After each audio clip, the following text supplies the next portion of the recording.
Welcome. In front of me is a HUAWEI GX8, and today I will show you how to clear browsing data. So to get started, you want to open up your browser, which for me it's the Chrome right here. Once you launch it, let it just load something. So it loaded T-Mobile, whatever.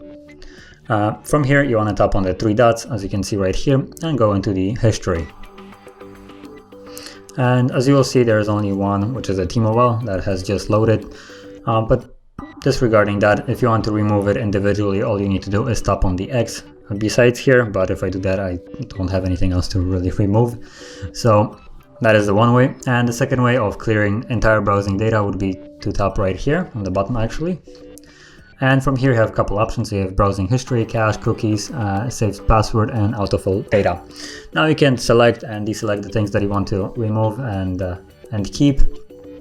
For instance, I advise to save keep the saved passwords and autofill data. It just simplifies the use of, like, I don't know, logging in and filling stuff. But if you're trying to sell the phone, I would most certainly add those as well.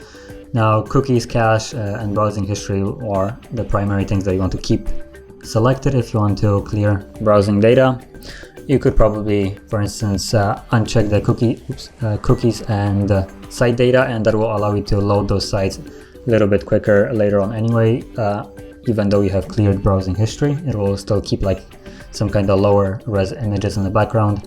But assuming we're just making full clear, we'll just keep it as it is right now, and then tap on clear and clear browsing data right here. Actually, it already did it, so yeah. So now we can go back and you can see that there is no more history of T-Mobile here as previously there was.